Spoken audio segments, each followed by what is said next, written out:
here, but Deputy Attorney General Todd Blanche, who we deal with often as well, who could not have been more supportive. Whatever process we need, Judge Janine, Todd, and Attorney General Bondi, they were there. All you had to do, they were a phone call away. And their team was amazing. We actually never had to make that phone call because they were always responsive. And thank you, Judge, as well. You were amazing. Folks, you're not going to walk into our capital city, put down 2 explosive devices, and walk off in the sunset. Not going to happen. We were going to track this person to the end of the earth. There was no way he was getting away. Well, we didn't have to track him to the end of the earth. It wound up in Woodbridge, Virginia. I want to thank the team. They were amazing. They never let this go. Again, Attorney General Bondi, for your incredible support. Director Patel, Judge, I know they're giving me a lot of unnecessary credit, but make no mistake, they were intimately involved in this and were there for all of those supportive mechanisms, and I deeply appreciate it. The man whose team did the work is the Assistant Director in charge of our Washington field office, Darren Cox. Darren's got some comments, and Darren has some more details on the case he can provide. So thank you all for coming. We appreciate it. Hi, good afternoon. I'm Darren Cox. I'm the Assistant Director in charge of the Washington field office. Today's arrest of the alleged D.C. pipe bomber is a momentous day for the American public, for the FBI, for our Joint Terrorism Task Force, or the JTTF, and our partners, the U.S. Capitol Police, Metropolitan Police Department, and ATF. We've also had a large number of other federal, state, and local departments that have worked on this investigation. And last but not least, the U.S. Attorney's Office. We all worked hand in hand to solve this investigation. This has been a long week in D.C. After the terrorist attack last week, the grit and determination of the FBI and our law enforcement partners is an example to the American public of what cooperation, partnership, and selfless service can accomplish. The amount of effort the FBI and our partners devoted to identifying the pipe bomber cannot be overstated. It is the resolve and determination of our investigators that ultimately led to the identification and the arrest of this suspect. We all know pipe bombs are dangerous, not because of the potential loss of life, damage to property, or injury that they can cause, but also because they are tools that terrorize our community. Fortunately, these bombs did not explode, although they certainly could have. But make no mistake, the alleged pipe bomber did terrorize our community. Today's actions underscore the long memory and the long reach of the FBI and our partners. I know some people had given up on finding the perpetrator, but not the FBI and not our partners. We do not forget, we do not give up, and we do not relent. Though it had been nearly 5 years, our team continued to churn through massive amounts of data and tips that we used to identify this suspect. I want to thank Director Patel and Deputy Director Bongino for their leadership and for providing us the resources and the personnel to reevaluate all of the data that we had. We dove into more than 3 million lines of data to come up with this suspect. Director Patel, Deputy Director Bongino, thank you for your support, thank you for your passion, and thank you for your investment in this investigation. From me, on behalf of the investigators, the Washington field office, and all of our partners, thank you. I'd also like to thank Judge Pirro. Judge, your team and you are absolutely amazing. You're the type of prosecutors and U.S. attorney, that all of the investigators across the country want to work with. They're hard-nosed and they're aggressive, and thank you for that. I'd also like to thank the American public. The American public for providing tips and leads, not just on this case, but every day on cases across the country that are being solved by law enforcement. And finally, I want to commend all of the members of the Washington field office, and most specifically, the investigative team. Their diligence and persistence led to this arrest today, and they are absolutely, totally dedicated not only to this case, but every case they work. So thank you, Washington field office. Last, I will say our work is not done. The FBI will continue to pursue every lead and use every resource that we have to ensure that the DC pipe bomber is brought to justice. Thank you. You keep hearing the words partnership and team, and that's what we are. And we could not do this without our U.S. Attorney, Jeanine Pirro. Jeanine, from day one, has worked tirelessly for our country and for our nation's capital. It's my honor to introduce my friend, U.S. Attorney Jeanine Pirro. Thank you very much, Attorney General. And you have been listening to a lot of thank yous and a lot of gratitude. The reason that we're thanking each other to the extent that we are today is because we have seen in this case an incredible collaboration around the clock, in the middle of the night. It doesn't matter. We call each other, we make contact, they need a warrant, they need something, someone wants legal advice. These are the men and women who never give it up. You hear about government employees, but I don't know if you really realize what it is that they do. They are incredible, and this case is big. 4 years, 10 months, and 28 days ago, an individual placed a bomb in the vicinity of both the RNC and the DNC. And for that amount of time, that individual evaded accountability.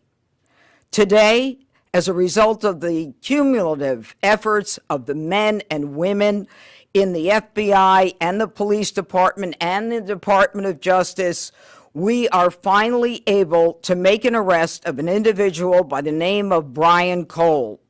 As the Attorney General has indicated, he is arrested for transporting an explosive device in interstate commerce, as well as the attempted malicious destruction by means of explosive materials. You know, folks, this case involved millions of pieces of data.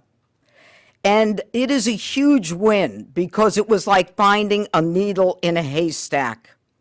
So much of this evidence was very specific, but a lot of it was also very general. For example, there were 233,000 black end caps of the type that were used in this case.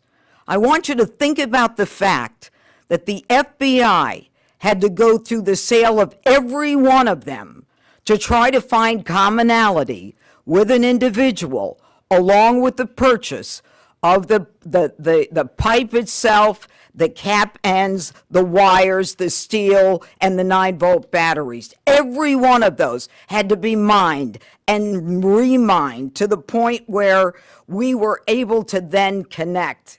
And make no mistake, it was this administration, it was this president who made the decision that we were going to use all of our efforts to get it done, and get it done they did.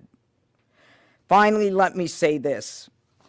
Today begins the formal process of accountability, where this defendant will begin his journey through the criminal justice system. And I pledge to you that the United States Attorney's Office will take this case across the finish line. Again, thank you to the incredible work of the FBI, to the Attorney General, and to our local partners as well. This is a job that I think was well done.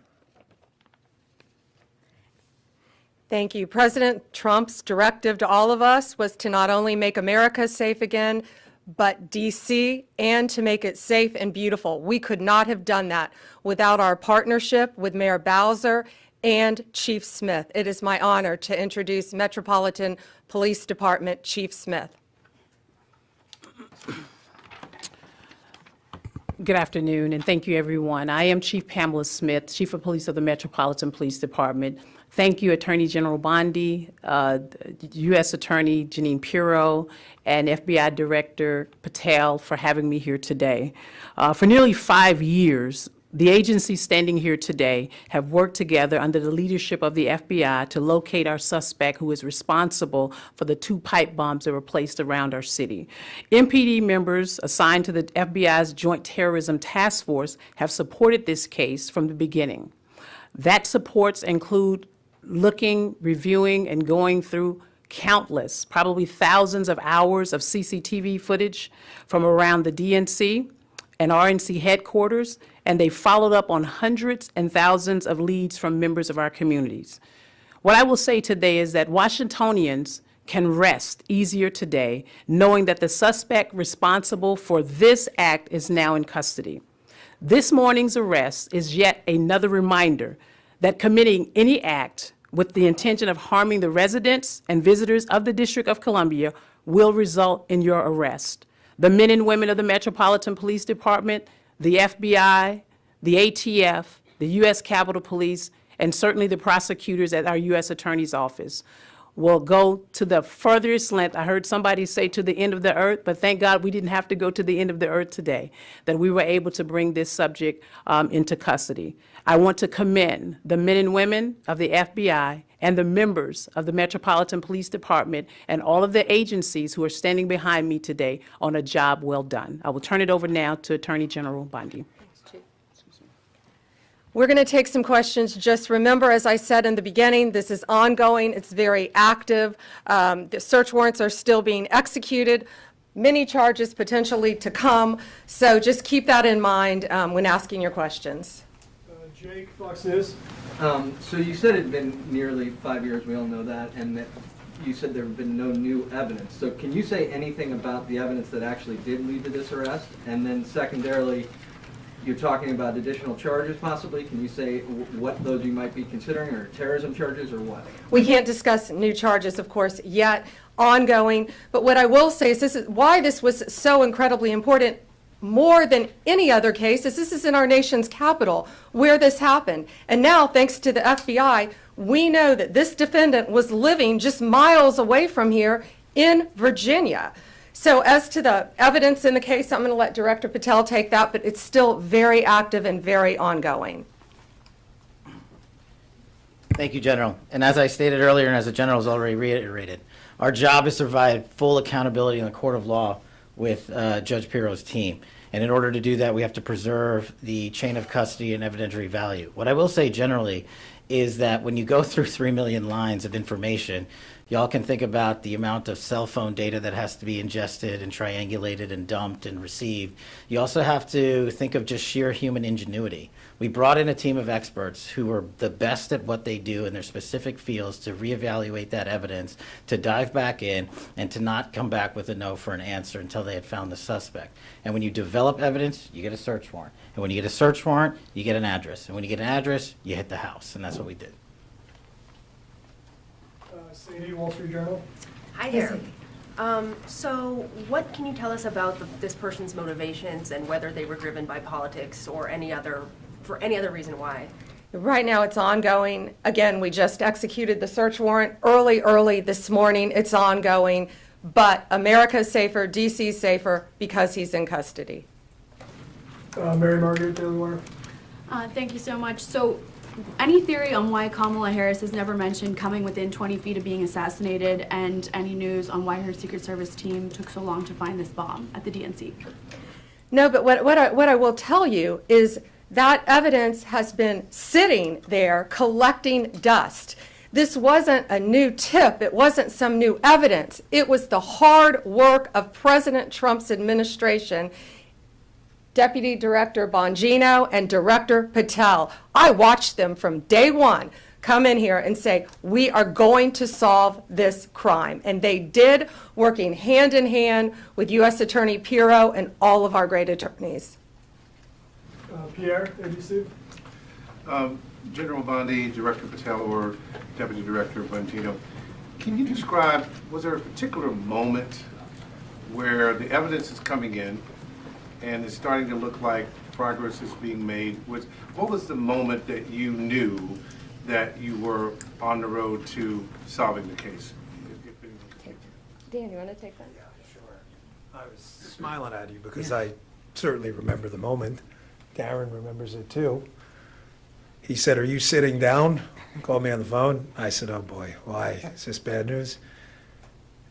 And he said, "I think we got him." What exactly that tip was, we're going to have to pass on that for right now while obviously we're in the prologue of a long book. This is just the beginning. This is not the end of the investigation, as you all well know, having reported on these for a long time. There's interviews to be conducted. The search warrant processing scene is not even done. So we're at the early stages, so that's the only reason I hesitate to tell you what the exact tip was. But yes, that was absolutely the moment, and it was due to the diligent and incredible work of a team in the Washington field office that came in and just scoured through this over and over and over and over again. In general, was it forensic? Was it a phone call? Was it something about a vehicle? Just in I'd general rather, terms? we'll just leave it generally forensic evidence. Yeah, it's fair enough to say. Excuse me? How long ago that was? I'd rather not say because of the ongoing interview process, and I don't Can I want to. say one thing? Yeah, yeah. of I just course. want to add something to tell you how thorough this team was.